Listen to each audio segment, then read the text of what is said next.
Hello everyone, आप सबका हमारे चैनल पर स्वागत है। आई होप आप सब बहुत ही अच्छे होंगे। तो आज मैं एक नई मनहवा को स्टार्ट करने जा रही हूँ जिसका नाम है ल्यूर द एनिमी डीपर।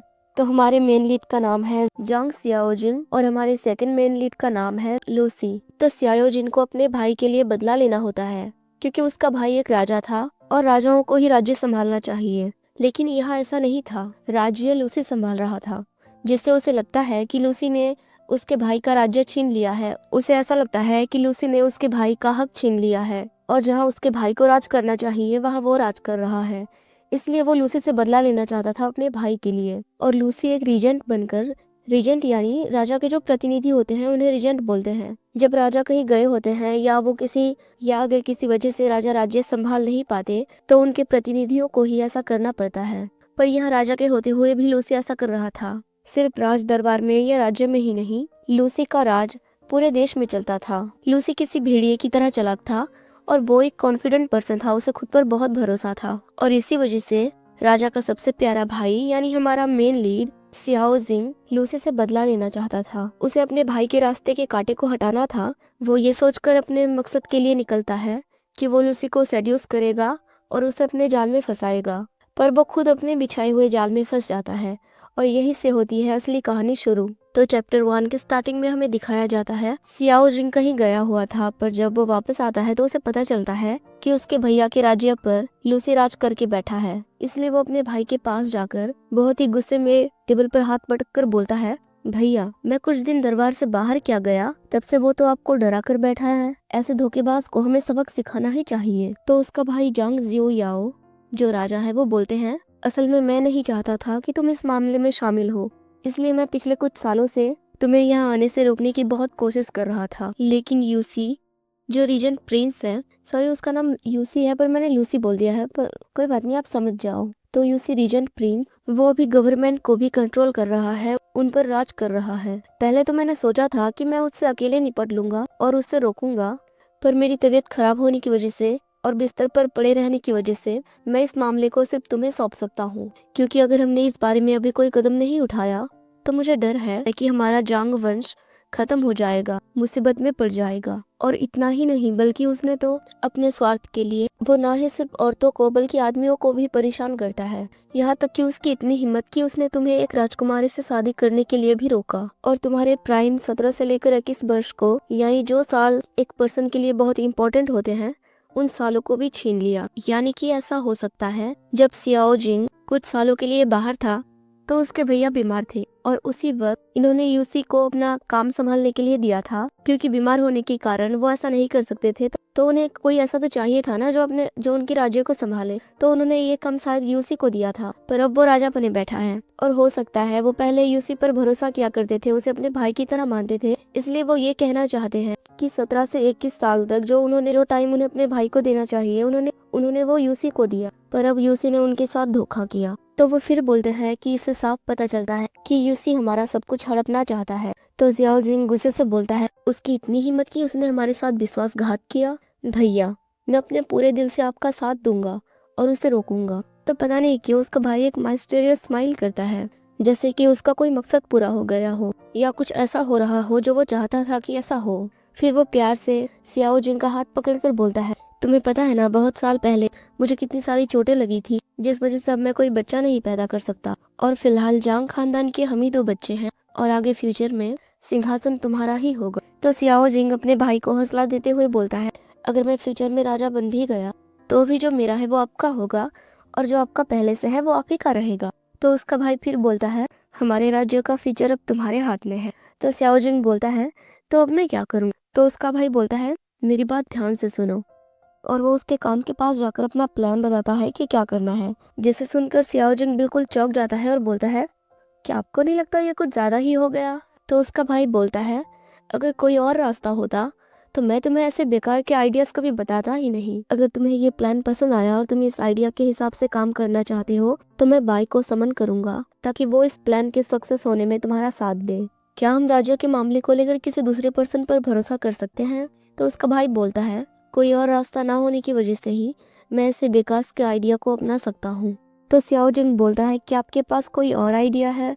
तो उसका भाई बोलता है, उसे जहर दे दो। तो सियाओ जिंग बोलता है, अगर तुम होंगमैन गेट के पास एक बहुत बड़े बंकेट यानी एक पार्टी का आयोजन कर सकते हो तो उसे जहर देना बहुत आसान होगा। तभी बीच में सियाओ जिंग उनकी बात काटते हुए बोलता है, पर यह प्लान बेकार है, क्योंकि अगर हम उसे जहर देने में कामयाब हो भी गए तो अगर ये बात उसके अलाइड फोर्सेस यानी उसके सेना को पता चल गई तो वो तहलका मचा देंगे। तो क्या तुम्हारे पास कोई और सजेशन है? शुरू में मुझे ये प्लान बिल्कुल बेतुकी मीनिंगलेस लग रही थी, पर आगे सोचने पर ऐसा लगता है कि ये काम कर सकता है, क्योंकि हमारे राजवंश में एक ऐसे भी वंश है जो अमर है। और मैंने पुराने जमाने के मीठी गोलियों के बारे में कहानी सुनी है। मैंने सुना है कि मीठी गोलियां बहुत ही चमत्कारी होते हैं, वो नामुमकिन को भी मुमकिन कर सकते हैं, जैसे सुअर का पेड़ चढ़ पाना या कोई आदमी बच्चे को पैदा करना या सोने के पेड़ों में भी फूल खिलना। इसी तरह का चमत्कार करते हैं। जब तक ऐसा सोचा जा सकता है कि ये सब होना पॉसिबल है, तब तक ऐसा कोई काम नहीं है जो कि वो गोलियां नहीं कर सकती। लेकिन जैसे जैसे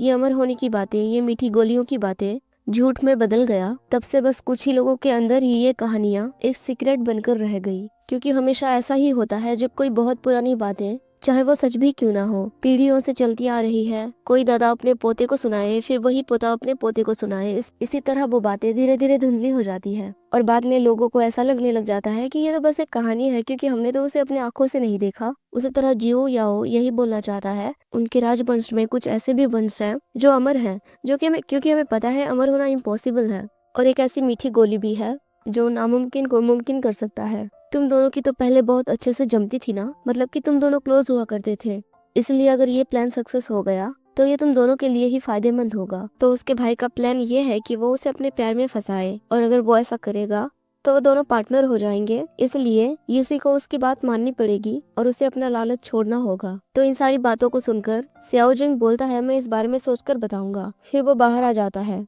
बाहर वो एक जगह पर खड़ा होता है तो उसे एक पर्सन बता रहा होता है कि फिलहाल हमारे राजा हार्ट प्रॉब्लम से जूझ रहे हैं। वो रात भर सो नहीं पाते, उनकी रातों की नींद हराम है और वो हमेशा डरे हुए रहते हैं। फिलहाल तो ऐसी कोई दवाई या उपचार नहीं है जो उन्हें शांत कर सके। गद्दार यूसी को मारकर ही बिना किसी दवाई के हमारे राजा को शांति मिलेगी और उनका डर दूर होगा। हमारे राजा बहुत ही दुख में हैं। उन्हें ऐसा लग रहा है जैसे उन्हें बहुत ही दुख के खाई में धकेला जा रहा है। तो ये सब बातें सुनकर सियाओ जिंग बहुत परेशान हो जाता है। तो वो पर्सन फिर बोलता है, इसलिए मैं दुआ करूंगा कि आप उनकी इन सब में हेल्प करें और उनका साथ दें।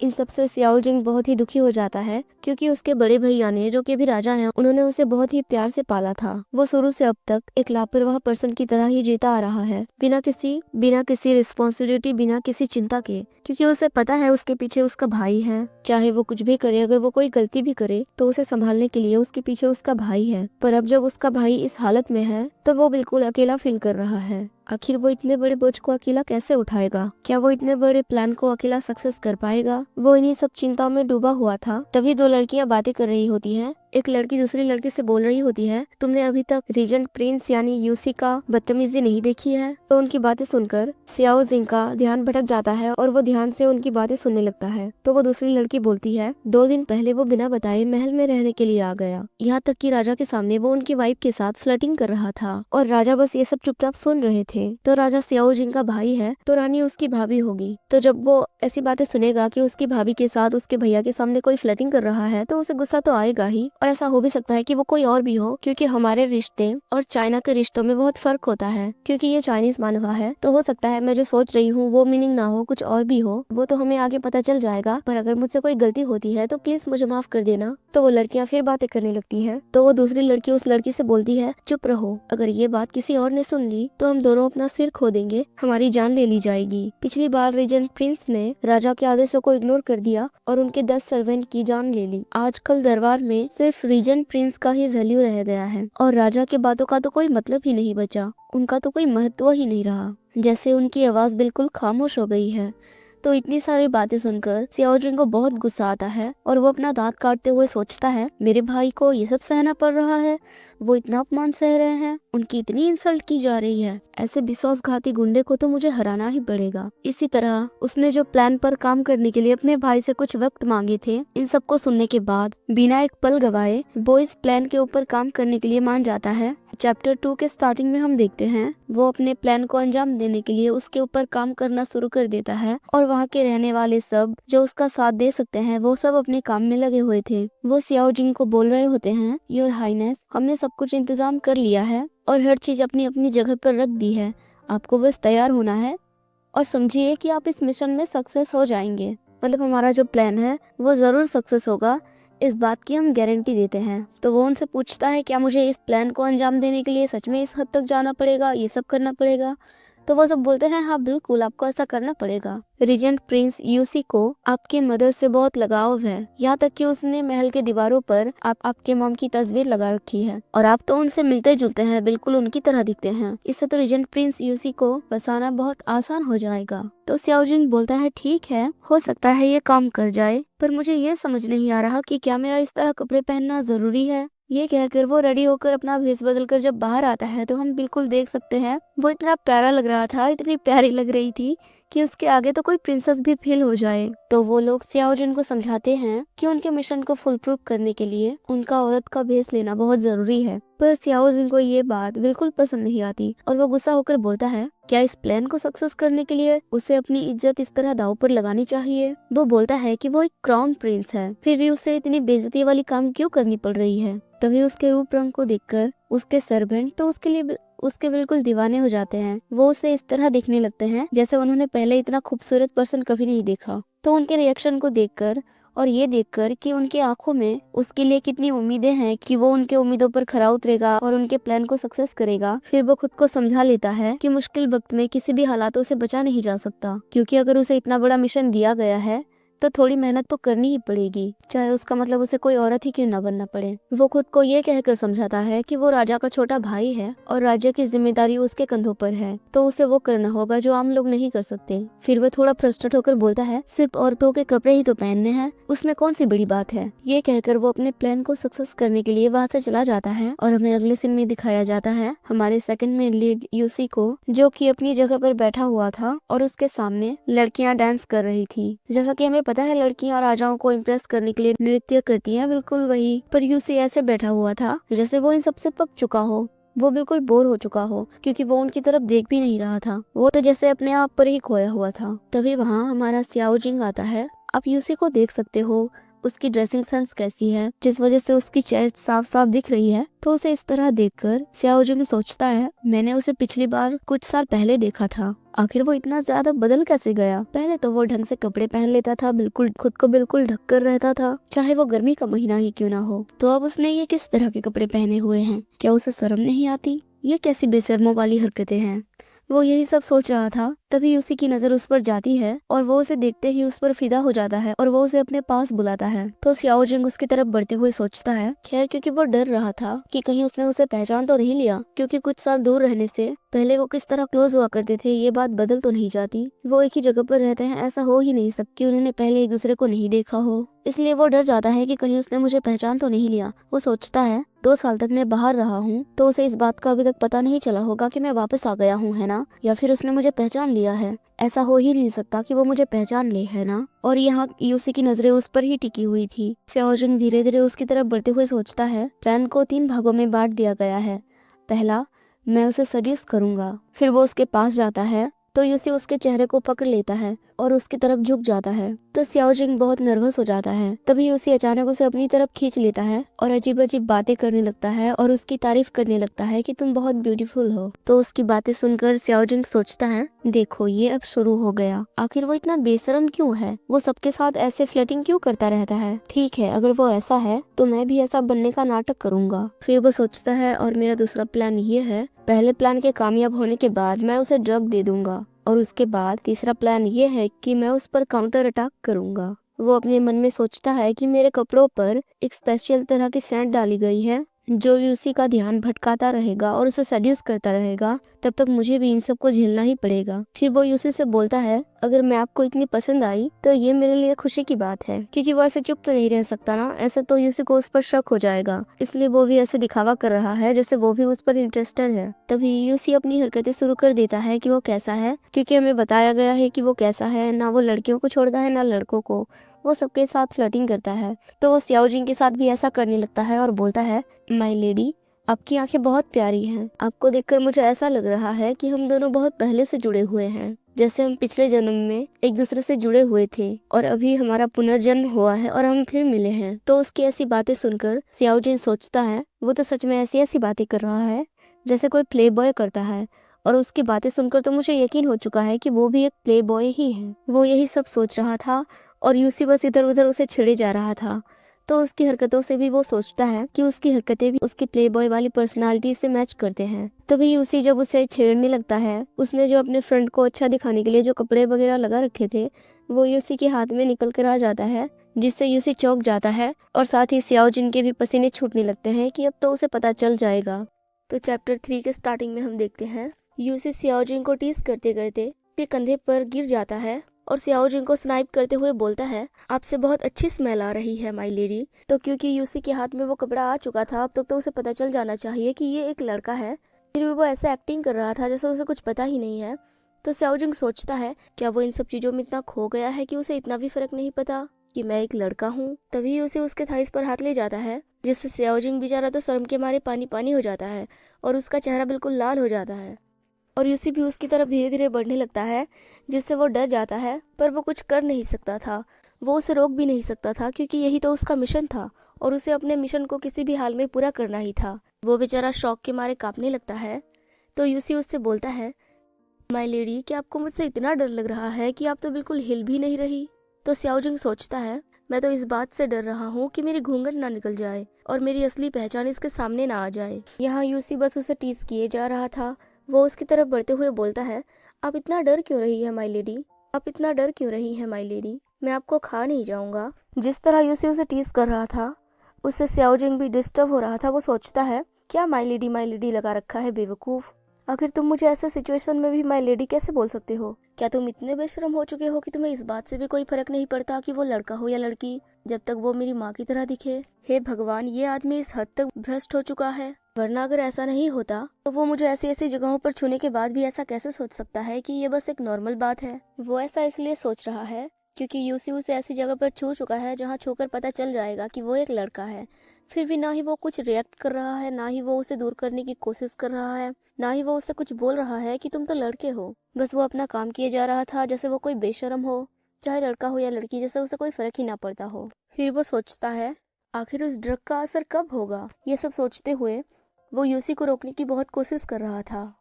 मतलब इतना ज्यादा भी कोशिश नहीं कर रहा था कि यूसी उसे छोड़कर भाग जाए, बस वो उसे दूर धकेलने की कोशिश कर रहा था। वो फिर सोचता है, वो तब से अब तक मेरे कपड़ों पर लगे हुए सेंट को इनहेल कर रहा है, मतलब उस हवा में फैली हुई सेंट से सांसें ले रहा है, तो अब तक उस पर उस ड्रग का असर कैसे नहीं हुआ? वो बस मुझे इधर उधर छेड़े जा रहा है और अभी तक उस पर वो असर नहीं हुआ। वो यूसी की हरकतों से इतना वो हो चुका था कि वो सोचता है कि अब मैं खुद को और कंट्रोल नहीं कर सकता। तभी वो अपने लिमिट पर ही था कि यूसी उसके कंधे पर गिर जाता है, जिससे वो चौंक जाता है और सोचता है, क्या ड्रग ने अपना काम कर दिया? ये सोचकर वो यूसी को अपने कंधे से हटाकर जब उसके चेहरे को देखने की कोशिश करता है तो उसकी आंखें धुंधली हो रही थी। वो मुश्किल से ही उसे देख पा रहा था। यूसी को इस हालत में देखकर सियाओ जिंग सोचता है, यूसी एक ऐसा इंसान है जो बहुत तेज दिमाग और समझदार है।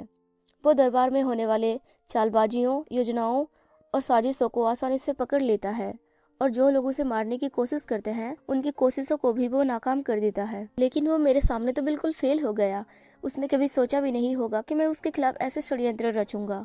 तभी वो यूसी पर हमला करने के लिए काउंटिंग करना स्टार्ट कर देता है और जैसे ही उसकी काउंटिंग खत्म होती है उसे लूसी पर हमला करना था, पर लूसी ही उस पर भारी पड़ जाता है और वो उसे नीचे गिरा देता है, जिससे सियाओ जिंग बिल्कुल चौंक जाता है। यूसी जो कि अब तक राज सिंहासन को संभालते आ रहा है और वो इतना चालाक है, इतना समझदार है, तो वो ऐसे साजिशों में खुद को फंसने कैसे दे सकता है? वो तो बस नाटक कर रहा था और सियाओ जिन के प्लान में शामिल होने की कोशिश कर रहा था, वरना अगर उसे रिएक्ट ही करना होता तो वो तब करता जब सियाओ जिन के सजावटी कपड़े उसके हाथों में आ गई थी। वो तभी रिएक्ट करता कि ये सब क्या है, तुम मुझे धोखा देने की कोशिश कर रहे हो जबकि तुम एक लड़के हो। लेकिन नहीं, वो ऐसे एक्टिंग कर रहा था जैसे उसे कुछ पता ही ना हो। फिर जब वो सियाओ जिन को नीचे गिरा देता है तो वो उसके हाथों को पकड़कर बोलता है, तुम्हारी इतनी हिम्मत कि तुमने मुझे ड्रग देने की कोशिश की? फिर वो सियाओ जिन को उसके किए की सजा देने के लिए रेडी होकर बोलता है, ठीक है, अगर तुम इतना ही ज्यादा ये सब चाहते हो तो मुझे भी ईमानदारी से इसका जवाब देना चाहिए। ये कहकर वो सियाओ जिंग पर भारी पड़ने लगता है और इसी तरह सियाओ जिंग अपने ही बिछाए हुए जाल में खुद ही फंस जाता है, क्योंकि सियाओ जिंग को यूसी के साथ वो सब करना था जो यूसी उसके साथ कर रहा है। इस रात बिना किसी को पता चले एक जंग छिड़ जाती है, जिसमें ना सिर्फ वो अपना राज्य खो देता है बल्कि वो अपना फर्स्ट टाइम भी खो देता है। पता है ना मैं क्या कहना चाहती हूँ? तो हमारे सियाओ जिंग की दुखद कहानी के साथ ये चैप्टर यहीं पर खत्म हो जाता है। तो चैप्टर 4 के स्टार्टिंग में हम देखते हैं, क्योंकि हमें पता है वो क्या कर रहे थे। सियाओ जिंग यूसी से बोलता है कि वो स्लो हो जाए और ये सब जो भी चल रहा है इसे जल्दी खत्म करे। फिर वो सोचता है इस यूसी को तो पेपर टाइगर होना चाहिए था ना। पेपर टाइगर मतलब जो बाहर से स्ट्रॉन्ग दिखते हैं पर असल में होते नहीं, अंदर से वो बिल्कुल कमजोर होते हैं। तो वो सोचता है इसे तो एक पेपर टाइगर होना चाहिए था ना। आखिर इतनी देर तक ये सब करने के बाद और इतनी सारी शराब पीने के बाद वो फिर भी ये सब कैसे कर पा रहा है? उसे तो अब तक थक जाना चाहिए, उसकी बॉडी को तो अब तक खाली हो जाना चाहिए, यहाँ तक कि उसे मर भी जाना चाहिए, लेकिन वो फिर भी कैसे टिका हुआ है? तभी उसी उसके बालों को अपने हाथ में लेकर उसे स्नाइप करते हुए बोलता है, माय लेडी, आप क्या चाहती हैं कि मैं आप पर रॉक बनूं या जेंटल? वो ऐसे ही कुछ ना कुछ बातें किए जा रहा था, जिससे सियाओ जिंग को बहुत गुस्सा आ जाता है और वो उसे गालियां देने लगता है। बेचारे की यहाँ हालत खराब थी, ऊपर से उसने अपना सेल्फ रिस्पेक्ट खो दिया है इस पर्सन की वजह से, या ये कहूँ कि ईगो, उसकी ईगो हर्ट हुई है। उसके भैया ने जो उसे काम दिया था उस पर वो फेल हो चुका है। आखिर वो अपने भैया को मुंह कैसे दिखाएगा? और यहाँ यूसी उसे चिढ़ाई जा रहा है तो उसे गुस्सा तो आएगा ही। तो वो जब उसे गालियां देने लगता है तो यूसी बोलता है, तुम्हारा जितना मन चाहे उतना तुम मुझे गालियां दे दो, क्योंकि वैसे तो वो उसका बदला ले ही लेगा इस हिसाब से। तो सियाओ जिंग बहुत ज्यादा कांप रहा होता है और साथ ही वो यूसी को बुरा भला भी बोल रहा होता है। तभी यूसी उसके कमर पर जो ज्वेलरी लगी थी, कमरबंद, उसे निकाल देता है और बोलता है, अपने सुपीरियर से इस तरह बात करना एक दंडनीय अपराध है। सुपीरियर यानी वो ये नहीं बोल रहा कि मैं तुमसे बड़ा हूँ या तुम अपने बड़ों से ऐसे बात कर रहे हो कि वो लेवल में सियाओ जिंग से बड़ा है। तो वो यही बोल रहा है कि अपने बड़ों से ऐसे बदतमीजी से बात करने से तुम्हें सजा मिल सकती है। ये कहकर वो सियाओ जिंग का मुंह उसी कपड़ा से बंद कर देता है जो वो अपने फ्रंट को अच्छा दिखाने के लिए पहन कर आया था। और बेचारा सियाओ जिंग कुछ नहीं कर सकता, क्योंकि उसने उसी के कमरबंद से उसके हाथ बांध दिए थे। वो बस कांप रहा था और अपनी आंखें बंद करके रो रहा था। वो सोचता है, एक दिन जब मेरे भैया की तबीयत ठीक हो जाएगी और जब वो अपनी जगह पर वापस आ जाएंगे और राज करने लगेंगे, उस दिन मैं तुमसे इन सब का बदला लूंगा और जो तुम मेरे साथ कर रहे हो मैं वो तुम्हारे साथ भी करूंगा। तुम रोते रहोगे, चिल्लाते रहोगे और मैं बस तुम्हें देखता रहूंगा। मैं तुमसे इसका बदला लेकर ही रहूंगा। तो यहाँ हम देखते हैं जब सियाओ जिंग इस तरह रो रहा होता है, कांप रहा होता है, तो यूसी का पॉइंट ऑफ व्यू बदल जाता है। उसका एक्सप्रेशन बिल्कुल चेंज हो जाता है। उसकी आंखें सियाओ जिंग को प्यार से देखने लगती हैं और वो ब्लश भी कर रहा था, जैसे कहीं ना कहीं उसके दिल में सियाओ जिंग के लिए कुछ तो फीलिंग्स हैं। साथ ही ऐसा लग रहा था कि उसे अपने किए पर थोड़ा बहुत तो पछतावा है। वो प्यार से सियाओ जिंग को गले लगा लेता है और बोलता है, वो तुम ही थे जिसने मुझे पहले उकसाया। और फिर हमें बाहर का सीन दिखाया जाता है। रात हो चुकी थी। थोड़ी देर बाद वो दोनों सो जाते हैं। जैसे ही सियाओ जिंग की आंखें खुलती है वो होश में आता है। यूसी को अपने सामने देखकर वो चौंक जाता है और जल्दी से वहां उठकर अपने कपड़े संभालने लगता है। उसने जो मास्क पहना हुआ था या जो भी बोलते हैं उसे, वो उसे पहन लेता है और वहां से भागने की कोशिश करता है। पर बेचारे की कमर, उसकी तो बैंड बजी हुई थी, जिसकी वजह यूसी था। तो वो उसे गालियां देने लगता है और बहुत ज्यादा गुस्सा करने लगता है। वो उसे बोलता है कि तुम एक जानवर से भी बदतर हो। फिर जब वो जैसे तैसे करके बाहर आ जाता है तो बाहर उसका एक सर्वेंट उसका इंतजार कर रही थी। वो लेडी उससे बोलती है, योर हाइनेस, हमें यहाँ से अब निकल जाना चाहिए। और फिर हमें थोड़ी देर बाद दिखाया जाता है यूसी भी जाग चुका था और वो उस कपड़े या गोले जो भी उसे हाथ में लेकर एक डेविल स्माइल दे रहा था, जैसे उसकी आंखें बता रही थी कि तुम मुझसे नहीं बच सकते या मैं तुम्हें कैसे न कैसे करके ढूंढ ही लूंगा। यूसी को सब पता था कि क्या हो रहा है, पर वो फिर भी बेवकूफ बनने का नाटक कर रहा था। ये तो हमें आगे पता चल ही जाएगा कि यूसी और सियाओ जिंग का रिश्ता कैसा था। वो बचपन में कितने क्लोज थे और क्या उसी पहले से ही सियाओ जिंग को पसंद करता है।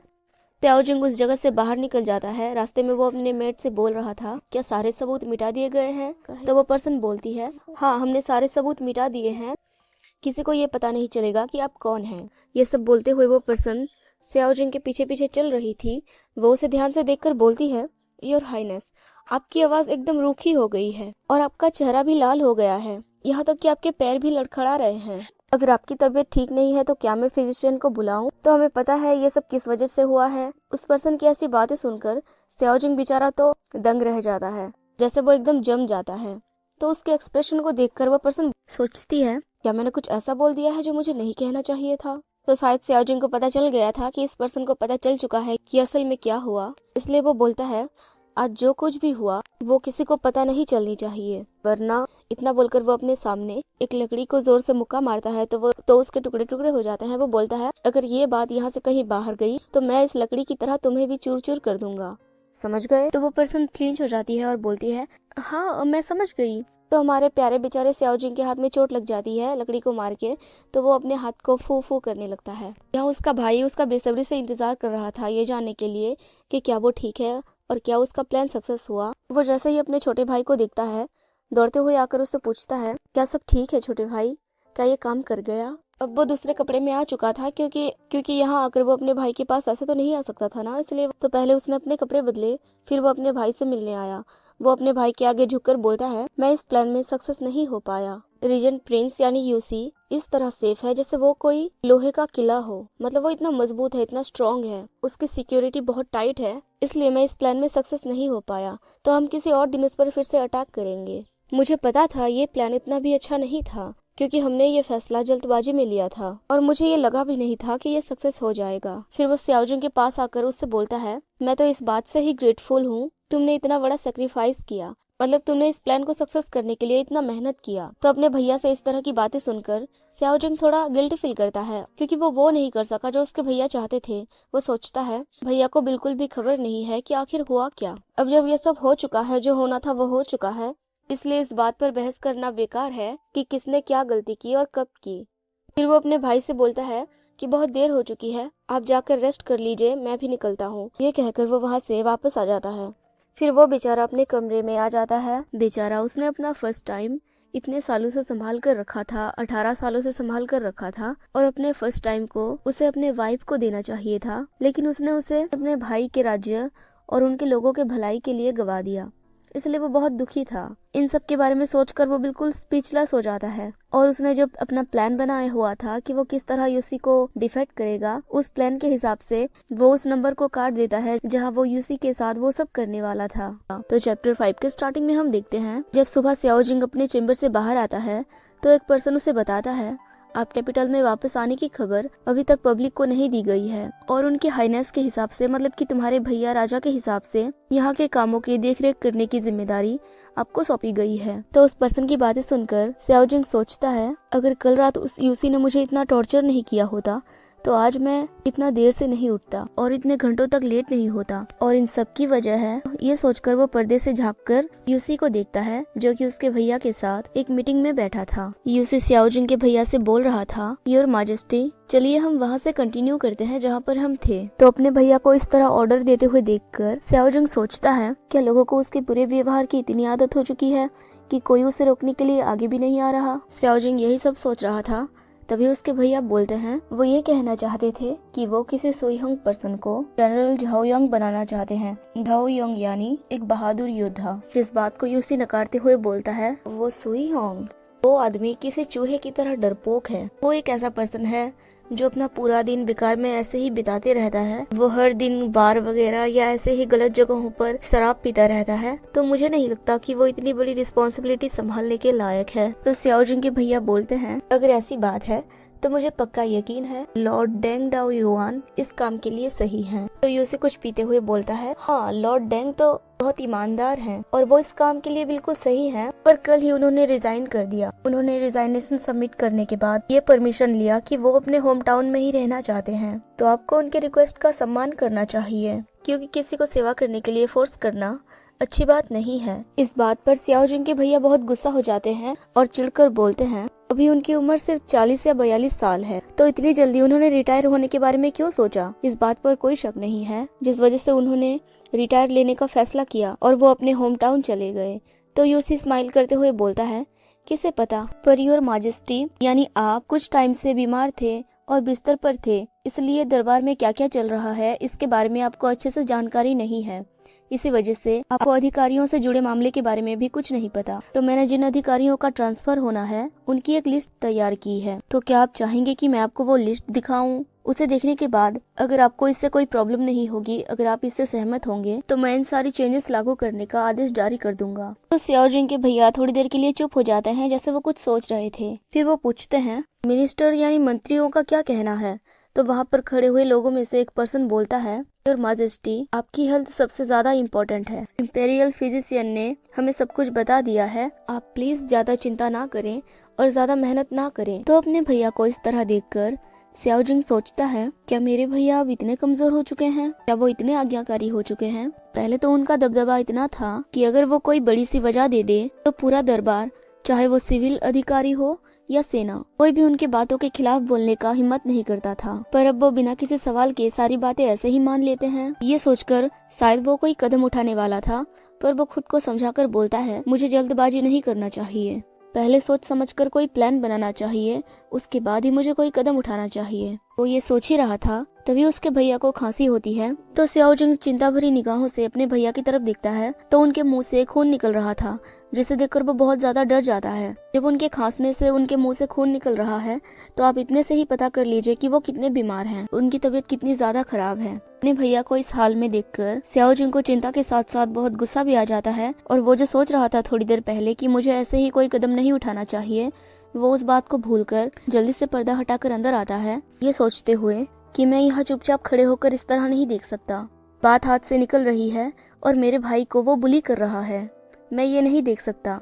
ये सोचकर वो जल्दी से गुस्से में चिल्लाकर अंदर आता है और बोलता है, ये प्रिंस यानी मैं कई सालों से कैपिटल से बाहर था, इसलिए मुझे नहीं पता था कि अब दरबार के सारे अधिकारियों का पोस्टिंग और दरबार का सारा काम आप संभाल रहे हैं रीजेंट प्रिंस। तो स्याओ जिंग की बात सुनकर यूसे कुछ भी रिएक्ट नहीं करता, ना उसके एक्सप्रेशन चेंज होते हैं, ना वो स्याओ जिंग को देखकर सरप्राइज होता है, ना उसे गुस्सा आ रहा था, ना ही वो कुछ बोल रहा था, जैसे उसे कोई फर्क ही नहीं पड़ता हो। चलो हम ये मान लेते हैं क्योंकि स्याओ जिन ने अपना भेष बदला हुआ था तो उसे ये याद भी नहीं होगा कि ये वही पर्सन है जिसके साथ उसने वो सब किया, पर वो थोड़ा तो कुछ रिएक्ट करता ना, क्योंकि सबको पता है स्याओ जिंग कैपिटल से बाहर था और अब वो वापस आ चुका है, ये बात किसी को भी नहीं पता सिवाय उसके भाई के। तो जब वो स्याओ जिंग को अपने सामने देख रहा है तो उसे कुछ तो रिएक्ट करना चाहिए ना वो बेचैन है, ना वो सरप्राइज है, ना वो गिल्टी फील कर रहा है, वो बिल्कुल शांत था, उसके बिहेवियर में कोई बदलाव नहीं था, जिसे देखकर स्याओ जिंग को बहुत गुस्सा आता है। उसका ये एक्सप्रेशन स्याओ जिंग को ऐसा महसूस करवा रहा था जैसे वो कोई नॉर्मल पर्सन हो, जैसे स्याओ जिंग का उसके नजरों में कोई वैल्यू ही ना हो। और सबसे ज्यादा गुस्सा उसे इस बात पर आ रहा था कि उसने उसके साथ वो सब किया, फिर भी उसे याद नहीं आ रहा।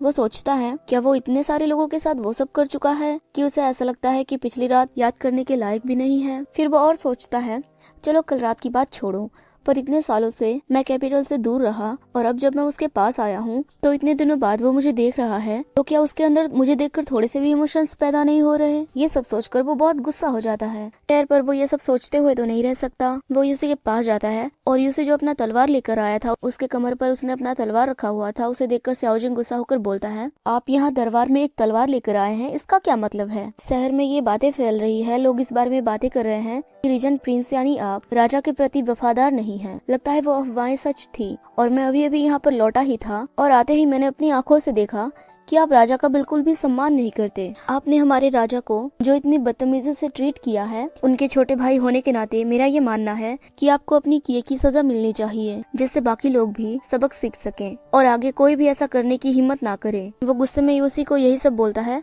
और यहीं पर ये चैप्टर खत्म हो जाता है। तो चैप्टर 6 के स्टार्टिंग में हम देखते हैं इतना सब कुछ बोलने के बाद जब स्याओ जिंग चुप हो जाता है तो उसे एहसास होता है और वो सोचता है, मैं भावनाओं में बहकर कितना कुछ भूल गया। मैं तो बस वो बोले जा रहा था जो मेरे मन में आ रहा था। मैं भूल गया था कि ये वो पहले वाला यूसी नहीं रहा जो मेरे साथ घूमा करता था, मेरे साथ हैंग आउट करता था। अगर मैं उसे इस तरह खुलेआम चैलेंज करूंगा तो शायद वो गुस्से में अपना आपा खो दे और मुझे ही खत्म कर दे। पर उसका उल्टा यूसी स्माइल करता है और बोलता है, योर हाईनेस, क्या ऐसा कुछ और है जो आप कहना चाहते हैं? तो स्याओ जिंग कुछ नहीं बोल पाता। यूसी उसके करीब आकर बोलता है, अगर आपको कुछ और नहीं बोलना तो अब बोलने की बारी मेरी। ये कहकर वो बोलता है, मैं यहाँ हमारे महाराज के प्रॉब्लम्स को शेयर करने आया था।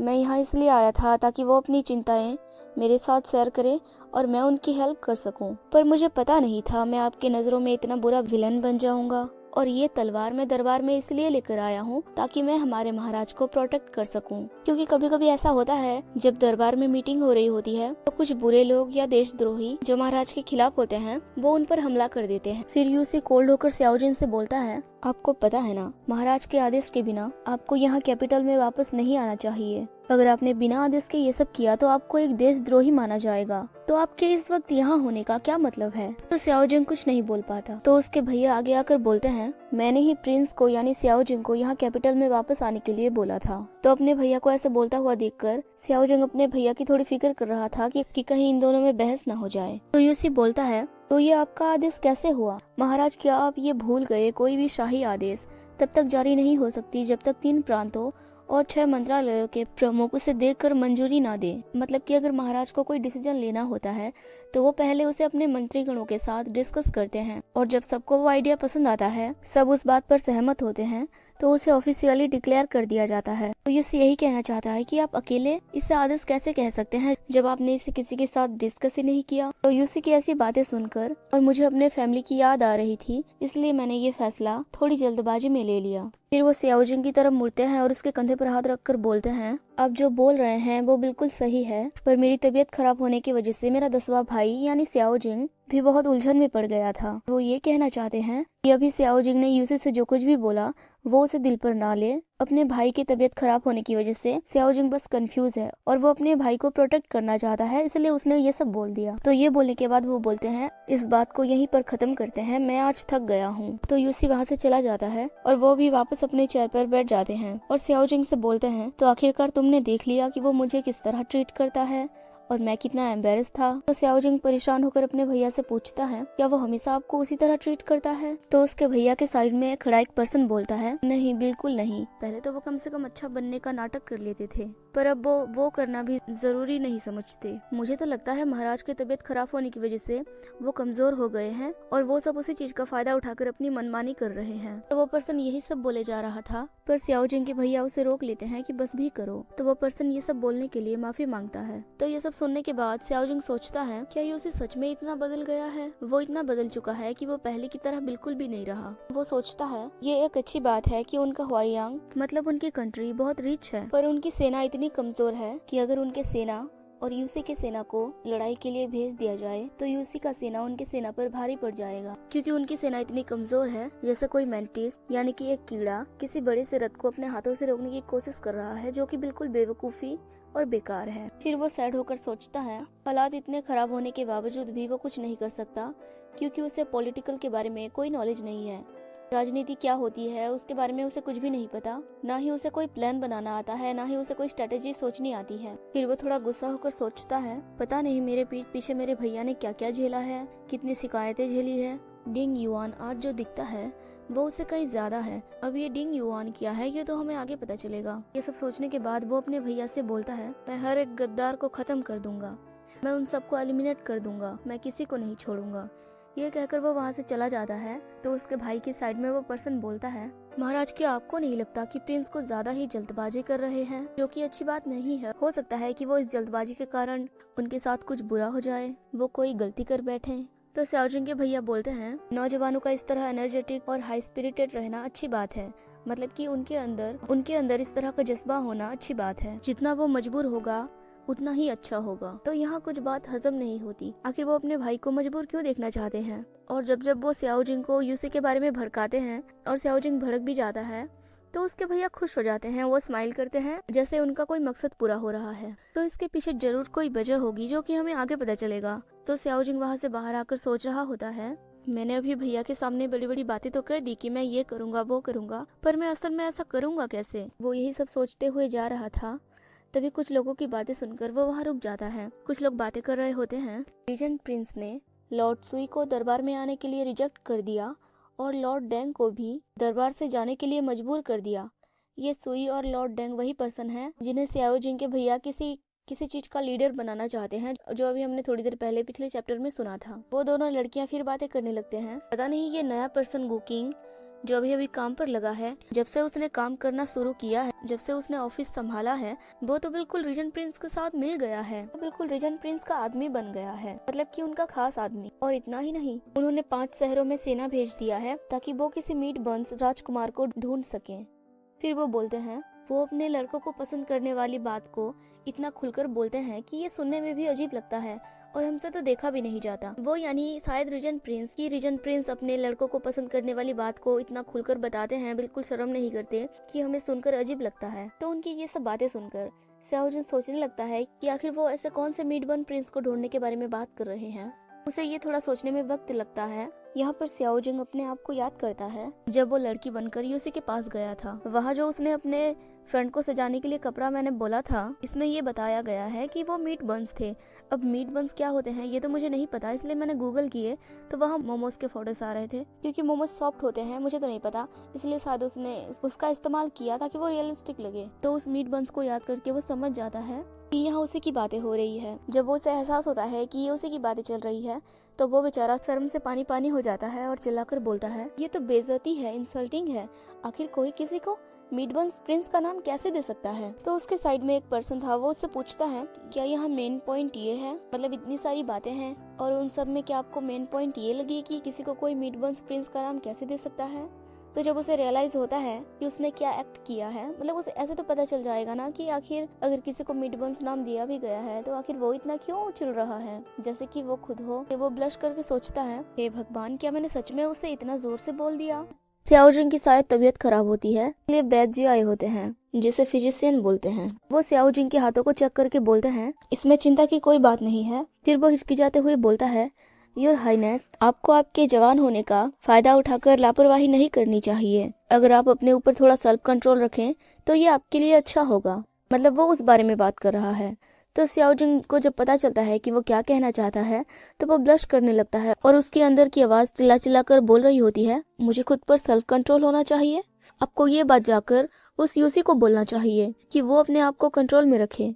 के दिमाग में शराब पीकर करने वाली अय्याशी के अलावा और कुछ नहीं है। रात में ये सब करने के बाद जहाँ उसके चेहरे पर तनाव होना चाहिए, वो सुबह इतना फुल ऑफ एनर्जी होता है जैसे वो 100 लड़ाइयाँ लड़ सकता हो। स्याओजिंग को खुद पर गुस्सा आ रहा था कि वो हमेशा खुद को मेंटेन करके रखता है और फिट रहता है, पर फिर भी इतना एक्सरसाइज करने के बाद भी वो बस बाहर से ही अच्छा दिखता है पर अंदर से वो उतना स्ट्रॉन्ग है नहीं। इसलिए वो सोचता है आखिर भगवान उसके साथ इतना अन्याय कैसे कर सकते हैं। फिर वो उस पल को इमेजिन करके सोचता है, खैर फिर भी आखिरकार गिवर और रिसीवर में फर्क होता है, मतलब टॉप और बॉटम में फर्क होता है। शायद इसलिए उसकी हालत बहुत खराब है। ये सब याद करके वो वैद्य जी से बोलता है, आप मेरी तबीयत के हिसाब से मुझे सही दवाइयाँ दे दीजिए। फिर वो गुस्सा होकर बोलता है, और प्लीज आज जो हुआ उसके बारे में किसी को मत बताना। अगर महाराज इस बारे में आपसे कुछ पूछें तो आपको पता है ना कि आपको क्या कहना है। तो वो वैद्य बोलता है, हाँ हाँ मुझे पता है, और वो वहाँ से चला जाता है। उसके जाने के बाद स्याओजिंग अपना दवाई पीता है। दवाई इतनी कड़वी थी कि स्याओजिंग के अंदर सनसनी मच जाती है और वो कांपने लगता है, जैसे उसकी आत्मा उसका शरीर छोड़कर कहीं उड़ गई हो। तभी वहाँ पर एक पर्सन आता है और बोलता है, योर हाइनेस, रीजन प्रिंस आपसे मिलना चाहते हैं। तो रीजन प्रिंस का नाम सुनकर फिर से स्याओजिंग को गुस्सा आ जाता है और उसके अंदर की आवाज चिल्लाकर गुस्से में बोलती है, क्या दरबार में मुझसे इतना बहस करके उसका मन नहीं भरा, जो अब वो मेरे खराब तबीयत के टाइम पर मेरी जान लेने आया है, मतलब मुझे परेशान करने आया है। ये सोचकर वो उस पर्सन से बोलता है कि मैं उससे नहीं मिलना चाहता, पर यूसी वहीं दरवाजे पर होता है और वो ये सुन लेता है और स्याओजिंग से बोलता है, आपका इस तरह कैपिटल में लौटना बहुत ही रेयर बात है, क्योंकि वो कुछ सालों से कैपिटल में वापस नहीं आया था और उसके भैया उसे आने भी नहीं दे रहे थे, और अब वो आया है तो जाहिर है उसका यहाँ वापस आना रेयर है। इसे फिर बोलता है, असल में आपके यहाँ वापस आने की खबर सुनकर ही मैं यहाँ पर आया हूँ ताकि हम पुरानी यादों को ताज़ा कर सकें, क्योंकि ये एक हिस्टोरिकल मानवा है, इसलिए इसमें ऐसी बहुत सारी बातें हैं जैसे हिज माजेस्टी, योर हाइनेस। वो सीधा तुम बोलकर नहीं बोलते, वो ऐसा बोलते हैं योर हाइनेस, योर माजेस्टी। तो आपको ज्यादा कंफ्यूज ना करते हुए मैं उन सब बातों को नहीं बोलूंगी और मैं सीधे यहाँ पर तुम या आप ऐसे वर्ड्स का यूज करूंगी, तो आप समझ जाना। जिस वजह से क्योंकि मैं अननेसेसरी पार्ट्स को हटा रही हूँ तो वीडियो शॉर्ट भी हो सकता है, इसलिए आप ये मत बोलना कि वीडियो बहुत शॉर्ट है। तो यूसी की बातें सुनकर स्याओजिंग मुंह मोड़कर बोलता है, हमारे पास याद करने के लिए कोई पास्ट नहीं है। तो यूसी उसके पास आकर बोलता है, आप ऐसा कैसे बोल सकते हैं, हम दोनों एक दूसरे को तब से जानते हैं जब हम बच्चे थे, तो आपको मेरे साथ इतना रूड बिहेव नहीं करना चाहिए। तो स्याओजिंग उससे दूर जाते हुए बोलता है, ये मत भूलिए कि अभी थोड़ी देर पहले दरबार में हम दोनों एक दूसरे को मारने पे तुले थे, तो अभी बचपन की यादों की या दोस्ती की बातें करना बिल्कुल किसी मजाक की तरह लगता है। तो यूसी बोलता है, मैं जानता हूँ कि आप हमेशा मुझे मारना चाहते थे, पर प्लीज आप ये जान लीजिए कि मेरा इरादा कभी आपको चोट पहुँचाने का या मारने का नहीं था। यह सुनकर स्याओजिंग अपने मन में बोलता है, क्या बकवास है ये सब, और बोलता है, सिंहासन अब मेरे भैया का है और अब मैं हुआयांग का राजा हूँ, तो आपको मुझे मेरे पुराने नामों से बुलाना बंद कर देना चाहिए। भले ही तुम मेरे भैया को कितना ही नापसंद कर लो, पर आखिरकार सिंहासन तो उन्हीं का है ना, राज सिंहासन पर तो वही बैठे हैं। तो यूसी वहाँ का एक फूल तोड़ते हुए बोलता है, ऐसा होना जरूरी तो नहीं ना कि वही सिंहासन पर बैठे। ये सुनकर स्याओजिंग चौंक जाता है और हैरान होकर सोचता है, क्या वो ये कहना चाहता है कि जरूरी नहीं सिंहासन पर बैठने वाला मेरा भाई ही हो, वो कोई और भी हो सकता है। ये सोचकर वो यूसी को ऐसे इमेजिन करने लगता है जैसे वो सिंहासन पर बैठा हो और जैसे वो अपनी बात कर रहा हो कि ऐसा होना जरूरी नहीं कि तुम्हारा भाई ही राजा बने, बल्कि राजा तो मैं भी बन सकता हूँ। ये सब इमेजिन करके वो सोचता है, क्या वाकई वो अपने मकसद को छुपाना जरूरी नहीं समझता। मतलब वो ये सब इतने खुले में बोल रहा है और अपने इंटेंशन को छुपाने की कोशिश भी नहीं कर रहा। ये सब सोच के उसे गुस्सा आ जाता है और वो मुड़कर गुस्से में बोल रहा होता है, तुम्हारी इतनी हिम्मत, तुम सच में। इतना बोलकर वो रुक जाता है क्योंकि यूसी उसके बहुत ही पास आ चुका था। उसे अपने इतने पास देखकर वो अचानक रुक जाता है। यूसी उसके और ज्यादा क्लोज जाता है तो स्याओजिंग ब्लश करके सोचने लगता है, क्या वो कुछ चेक कर रहा है, क्या मेरी बॉडी पर अभी भी उन सब के निशान हैं? अब तक तो कोई लव बाइट बची भी नहीं होगी, है ना। वो यही सब सोच रहा था, तभी यूसी उसे स्नाइप करके बोलता है, आपसे तो मेडिसिन की स्मेल आ रही है, क्या आपने अभी अभी मेडिसिन लिया है? अगर आपकी तबीयत खराब है तो क्या हमें शाही वैद्य जी को फिर से बुलाना चाहिए? ये सुनकर स्याओजिंग उससे थोड़ा दूर हो जाता है क्योंकि वो उसके बहुत क्लोज था और वो ब्लश कर रहा था और उसे राहत भी मिली कि यूसी ऐसा कुछ चेक नहीं कर रहा था जो वो सोच रहा था। फिर वो बोलता है, मैं बहुत वक्त से हुआयांग में था और अभी अभी बीजिंग आया हूँ, इसलिए मुझे यहाँ के हवा पानी के साथ घुलने मिलने में थोड़ा टाइम लग रहा है और शायद इसलिए मेरी तबीयत खराब है। यहाँ पर यूसी के एक्सप्रेशन को देखकर ऐसा लगता है कि उसे सब पता है कि स्याओजिंग की तबीयत क्यों खराब है, पर फिर भी वो बोलता है, मैंने सुना है कि शाही वैद्य चैन ऐसे इलाज में काफी अच्छे हैं। तो स्याओजिंग कुछ पीते हुए बोलता है, इसे इतना बड़ा बनाने की कोई जरूरत नहीं है। मतलब इस छोटी सी बात के बारे में इतना परेशान होने की कोई जरूरत नहीं है। अगर आप मेरी भलाई ही चाहते हैं तो अगर आप मुझे आराम करने देंगे और इस तरह मेरे कमरे में आकर मुझे परेशान करना बंद कर देंगे तो मेरे लिए इससे अच्छी मेडिसिन और कोई हो ही नहीं सकती। ये बोलकर वो सोचता है, अगर कल रात सब प्लान के हिसाब से जाता तो मेरी जगह पर आज तुम होते और इतना ज्यादा हाई फीवर तुम्हें होता, मुझे नहीं। तो स्याओजिंग की बात सुनकर शायद यूसी को बुरा लगता है। वो कुछ कहने ही वाला था तो स्याओजिंग उसे मुड़कर देखता है पर यूसी कुछ नहीं बोलता। तो उसके चेहरे को देखकर स्याओजिंग सोचता है, क्या वो अभी मेरी फिक्र कर रहा है? उसकी आंखों को देखकर ऐसा लगता है कि वो अभी चिंता में हो, शायद वो दिखावा कर रहा होगा। तभी यूसी अपना मुंह मोड़ लेता है और बोलता है, ठीक है फिर आप रेस्ट कीजिए, मैं फिर कभी आपसे आकर बात करता हूँ। ये कहकर वो वहां से जाने लगता है। जाते हुए वो फिर से स्याओजिंग को मुड़कर देखता है और उसे देखकर स्याओजिंग सोचता है, क्या बस उसे इतना ही बोलना था? फिर वो पूछता है, क्या आपको कुछ और चाहिए? और सोचता है, क्या वो ऐसे ही बिना कुछ बोले जा रहा है? तो जब स्याओजिंग पूछता है कि क्या तुम्हें कुछ और चाहिए, तो यूसी अपना मुंह मोड़ लेता है और जाते हुए बोलता है, नहीं। यूसी का ना सुन जिनका दिमाग खराब हो जाता है कि ऐसा पूछा ही क्यों। और यहीं पर ये चैप्टर खत्म हो जाता है। फिर चैप्टर 8 के स्टार्टिंग में हम देखते हैं, अगले दिन सुबह सुबह एक पर्सन फिर स्याओजिंग से आकर बोलता है, योर हाईनेस, रीजन प्रिंस आपसे मिलना चाहते हैं। तो स्याओजिंग बोलता है, आखिर वो यहाँ फिर से क्या कर रहे हैं? तो यूसी वहीं पर था, वो सुन लेता है और बोलता है, मैं हमेशा अपनी बात रखता हूँ। मैंने आपसे कल कहा था ना कि मैं आपसे फिर मिलने आऊंगा। अगर मैंने कहा कि मैं अगले दिन आऊंगा तो मैं अगले दिन जरूर आऊंगा। तो स्याओजिंग मुंह बनाकर सोचता है, तुम सुबह सुबह दरबार में ना जाकर मुझे यहाँ परेशान करने आ गए, कहीं तुम्हारा दिमाग तो खराब नहीं हो गया? आखिर ये किस तरह का वादा है कि तुम्हें निभाना ही निभाना है, कि अगर तुमने मुझसे बोल दिया कि तुम मुझसे कल मिलने आओगे तो तुम्हें आना ही पड़ा।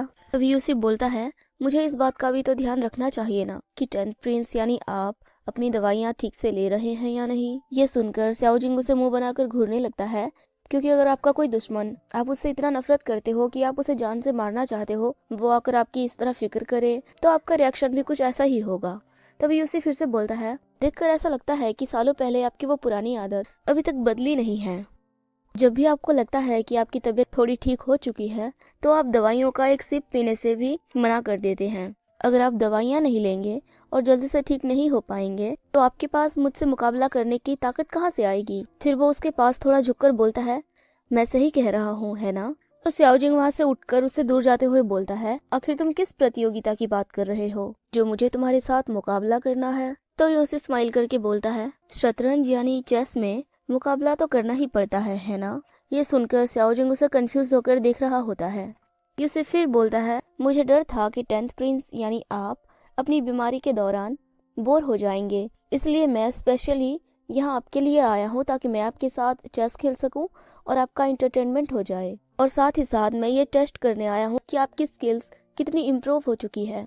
तो यूसी की ऐसी बातें सुनकर स्याओजिन का फिर से दिमाग खराब हो जाता है और वो मन ही मन बोलता है, तुम्हारा बहुत बहुत शुक्रिया कि अब तुम्हारी वजह से मुझे अपनी बॉडी पेन के साथ साथ अपने दिमाग पर भी जोर डालना होगा। फिर वो सीरियस होकर सोचता है, किसने सोचा होगा कि कल ही तो हम एक राजनीतिक दुश्मन थे, एक दूसरे के कट्टर दुश्मन, और आज देखो हम कहाँ पर हैं। मतलब आज हम दोस्तों की तरह गेम खेल रहे हैं। ये सोचते हुए वो दोनों चेस प्ले बोर्ड पर बैठ चुके होते हैं। यूसी की इस तरह की बातें और इस तरह की हरकतों ने स्याओजिन को सोचने पर मजबूर कर दिया था कि क्या वो उतना बुरा है जितना लोग उसे बताते हैं। वो सोचता है, क्या वो सच में वही राजकुमार है जैसा लोग उसे बताते हैं, वही रूड रीजन्स प्रिंस जो लोगों को डराता है। उसकी ताकत लगातार बढ़ती जा रही है, मतलब उसका दबदबा, और उसका चेहरा अब किसी अजनबी की तरह लगता है। फिर वो यूसी के चेहरे को देखता है जो कि बिल्कुल मासूम लग रहा था, जैसे वो उसका पुराना वही दोस्त है। उसे देखकर वो फिर सोचता है, उसे देखकर किसी ना किसी तरह से लगता है कि वो शायद ही बदला हो। मतलब वो बिल्कुल नहीं बदला, वो वही उसके बचपन का दोस्त यूसी है। वही यूसी जो उसके साथ मौज मस्तियां करता था, जो उसे बिना रोक टोक के हर वो चीज करने का परमिशन देता था जो वो करना चाहता है। मतलब वो बहुत क्लोज हुआ करते थे। यहाँ वो यूसी को किसी रीजन प्रिंस की तरह नहीं, अपने दोस्त की तरह उसका नाम लेकर बोलता है, यूसी, क्या तुमने कभी सोचा है कि तुम यहीं पर रुक जाओ? खाई के किनारे से पीछे हटने में अभी भी देर नहीं हुई है। यानी कि तुम जो सब भी कर रहे हो, आगे जाकर तुम मुसीबत में ही पड़ोगे, क्योंकि वैसे भी वो उसे मारने वाले थे उसकी हरकतों की वजह से, और किस तरह वो राज कर रहा है उसकी वजह से। तो वो अगर यहीं पर रुक जाए और ये सब करना बंद कर दे तो वो खाई के किनारे से वापस आ सकता है। मतलब वो उसे छोड़ देंगे और वो बच सकता है। ये सुनकर यूसी का एक्सप्रेशन चेंज हो जाता है। अभी जो वो मासूम सा लग रहा था वो वैसा नहीं लगता। वो स्याओजिंग को घूर घूर कर देखने लगता है। तो स्याओजिंग सोचता है, अचानक वो मुझे इस तरह से क्यों देख रहा है। तभी उसे स्माइल करके बोलता है, मैंने आपको कई सालों से नहीं देखा है, पर मैंने सोचा नहीं था कि 10th प्रिंस यानी आपका चेहरा सारे जीवों के लिए आपके दिल में इतनी दया भरी हुई है। मतलब कि वो ये बोल रहा है कि मैंने सोचा नहीं था कि आप मेरी इतनी फिक्र करते हैं कि आप मुझसे बोल रहे हैं कि मुझे यहाँ रुक जाना चाहिए ताकि मेरी जान बच सके। ये सुनकर स्याओजिंग को ऐसा लगता है जैसे वो ऑलमाइटी है या कोई मतलब भगवान है। फिर वो स्याओजिंग के बातों के हिसाब से सीरियस होकर बोलता है, या मुझे किनारे से दूर हट जाना चाहिए और बिना इसके विरोध किए खुद को सरेंडर कर देना चाहिए। लगता है आपको ये बात अभी तक समझ नहीं आई 10th प्रिंस, क्योंकि अगर मैं खाई के किनारे से पीछे हट भी गया तो हो सकता है आप मुझे माफ कर दें, पर क्या आपके भैया महाराज मुझे झेल पाएंगे? क्या वो मुझे माफ कर पाएंगे? ये सुनकर स्याओजिंग सोचता है, आखिरकार वो जो भी बोल रहा है वही सच है। आखिर में बात यहाँ तक आ गई। यूसुफ फिर बोलता है, मैं और जांग जियो याओ यानी कि स्याओजिंग के भैया, हम दोनों मौत की लड़ाई लड़ रहे हैं और हम दोनों जानते हैं कि हारने वाले का क्या हश्र होगा। यूसी के मुंह से अपने भैया का इस तरह नाम सुनकर स्याओजिंग उससे बोलता है, अब वो यहाँ के राजा हैं तो तुम्हें उन्हें महाराज कहकर बुलाना चाहिए, इस तरह नाम नहीं लेना चाहिए। तो यूसी बोलता है, इससे क्या फर्क पड़ता है? अगर मैं उन्हें महाराज कहकर बुलाऊं तो क्या उनका दिल पिघल जाएगा और वो मुझे मारने की जिद छोड़ देंगे या मुझे दोबारा नहीं मारना चाहेंगे? इसी तरह चेस खेलते हुए दोनों के हाथ एक दूसरे से टच होते हैं और स्याओजिंग उससे बोलता है, अगर कभी ऐसी नौबत आई जहाँ मेरे भैया तुम्हें मारना चाहते हो तो मैं तुम्हें प्रोटेक्ट करूंगा। तो यूसी स्माइल करके बोलता है, अच्छा तुम मुझे कैसे प्रोटेक्ट करोगे? तो स्याओजिंग सोचता है, काश अगर मैं अपने भैया से बात करूं कि मैं तुम्हें अपना गुलाम बना लूंगा तो शायद वो तुम्हें छोड़ दें। वो यही सोच रहा था। तभी यूसी बोलता है, अगर मुझे माफ करना ऐसा हो जहां मुझे किसी कुत्ते की तरह अपनी पूंछ हिलाते हुए दया की भीख मांगनी पड़े, अपने लाइफ के लिए इस बात के लिए भीख मांगनी पड़े कि वो मेरी जान बख्श दे, ऐसे जिंदगी से बेहतर है कि तुम मुझे मार ही डालो। तो उसकी बातें सुनकर स्याओजिंग सोचता है, आखिर ये सब बातें यहाँ तक कैसे पहुँच गई। तभी यूसी बोलता है, आपको यहाँ कैपिटल में वापस आना ही नहीं चाहिए था। आपको वैसा होना चाहिए था जैसे आप पहले हुआ करते थे। इस तरह आप अपने घोड़े पर सवार होकर अपना चाबुक चलाते हुए बिना किसी पछतावे के कैपिटल को छोड़कर हुआयांग की तरफ चले जाते थे। तो स्याओजिंग सोचता है, मुझे पहले की तरह होना चाहिए। फिर क्योंकि यूसी की बातें सुनकर उसके पास कोई जवाब नहीं था, इसलिए वो गुस्सा होकर सोचता है, आखिर इस गेम को और इस बात को एक ही साथ क्यों खत्म होना था। फिर वो बोलता है, आज के लिए बस इतना ही। तो यूसी हंसते हुए बोलता है, तो क्या हम इस गेम को कल कंटिन्यू करें? तो स्याओजिंग बोलता है, इसकी कोई ज़रूरत नहीं है, ये राउंड यहीं पर ख़त्म होता है और आगे बढ़ने की कोई ज़रूरत नहीं है। जब तक आप पीछे नहीं हटना चाहते तब तक कोई हार या जीत नहीं सकता। तो स्याओजिंग को इस तरह मुंह फुलाते हुए देखकर यूसी बोलता है, आपकी चेस खेलने की स्किल्स पहले की तरह ही बिल्कुल बेकार है। फिर वो बोलता है, मैं यहाँ आपसे किसी बारे में बात करने आया हूँ। सियाओजिंग उससे पूछता है कि वो किस बारे में बात करना चाहता है। तो यूसी बोलता है, मैं सोच रहा था कि क्या आपके मदर के फैमिली में से कोई मेंबर बेइजिंग में आया है, या फिर ऐसा कोई आपका कजिन था जो बाहर रह रहा था। तो सियाओजिंग उसे कंफ्यूज होकर देख रहा होता है।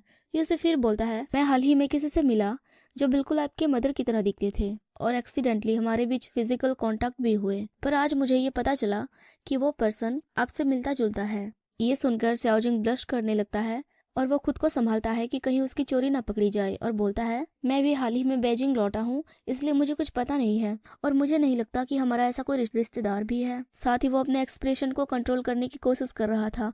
वो ब्लश करते हुए कितना प्यारा लगता है। फिर यूसी बोलता है, ठीक है, पर अगर आपको वो पर्सन दिखे तो प्लीज मुझे इन्फॉर्म करने के लिए रीजेंट पैलेस पर आना। फिर वो एक स्वीट का बाइट लेते हुए बोलता है, अगर आप ऐसा करेंगे तो मुझे बहुत खुशी होगी। उसके बाद वो वहां से चला जाता है। उसके जाने के बाद सियाओजिंग गुस्सा होकर सोचता है, उसने सुबह सुबह मेरी नींद खराब की और मेरे साथ इतना वक्त बिताया सिर्फ अपने मतलब के लिए। मेरे साथ इतना अन्याय करने के बाद भी वो मेरे मदर के बारे में कैसे सोच सकता है। बीते यादों की वजह से मुझे अभी उस पर दया आती है।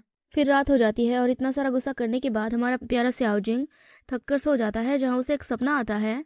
सपने में यूसी उसे बोल रहा था, क्या तुम मुझ पर भरोसा करते हो? तुम मुझ पर भरोसा नहीं करते है ना? तुम सिर्फ अपने भाई जांग जियो याओ पर भरोसा करते हो। तुमने तो मुझे एक बार भी मेरी वजह नहीं पूछी।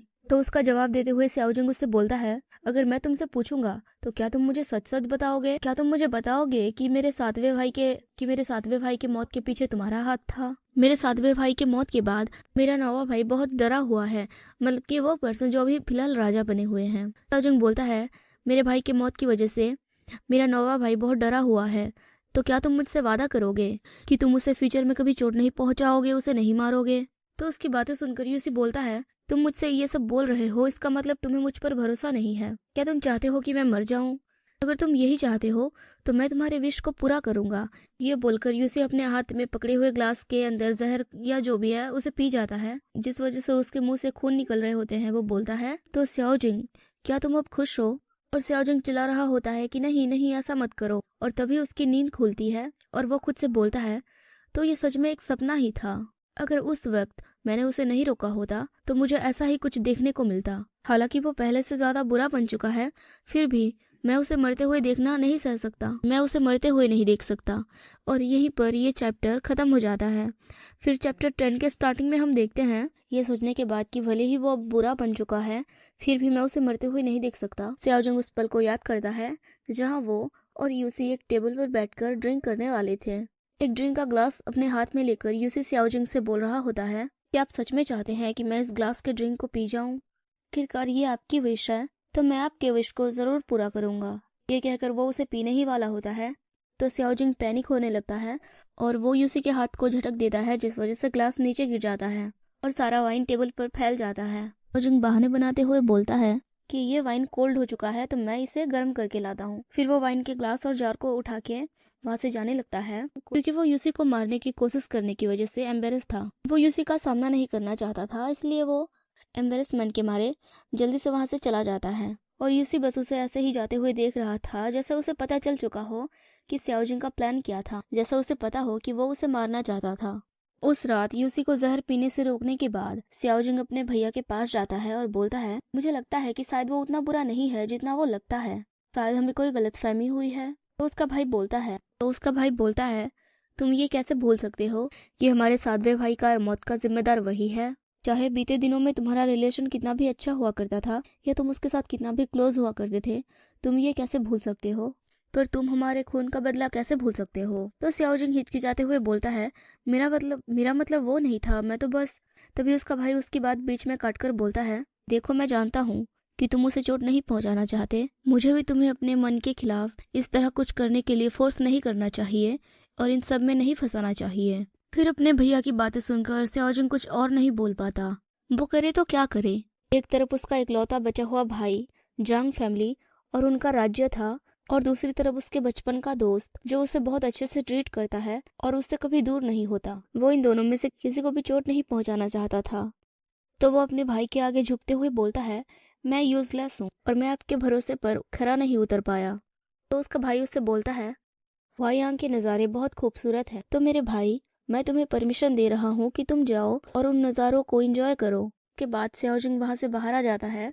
उस दिन के बाद वो हुआयांग चला गया, और ऐसा इसलिए नहीं है क्योंकि वो अपने डिसीजन से भाग रहा है, और वो उन दोनों में से कोई एक चॉइस नहीं लेना चाहता। वो बस उन दोनों को सेफ रखना चाहता है। हालांकि उसे ये भी पता था कि ये आसान नहीं होने वाला, क्योंकि जब भी हम कुछ चाहते हैं तो बेसिकली कुछ पाने के लिए कुछ खोना पड़ता है। पर यहाँ सियाओजिंग दोनों चीज को प्रोटेक्ट करना चाहता था, इसलिए ये उसके लिए आसान नहीं था। तो उसे साफ साफ पता था कि ये बहुत मुश्किल होने वाला है, क्योंकि एक साथ दो चीज नहीं पाई जा सकती। सियाओजिंग सोचता है कि ऐसा तब तक ही मुश्किल है जब तक ये वैसा रहे जैसा उसके भाई ने बोला था, वरना अगर उसके भाई और यूसी एक साथ होते और वो उनका सुपीरियर होता तो प्रॉब्लम सॉल्व की जा सकती है। फिर उसे अपने सोच पर शक भी होता है कि ये आइडिया रिडिकुलस है, क्या ऐसा सोचना बेकार है कि जब तक वो दोनों साथ में रहेंगे और वो उन दोनों का सुपीरियर होगा तो सब कुछ सही हो सकता है। क्योंकि उसके भाई और यूसी के बीच जो तकरार चल रही है, उससे ऐसा लगता है जैसे उसके गले पे कोई तलवार लटक रही हो, और उसे नहीं पता कि वो तलवार कब उसके गले पर आकर गिरे।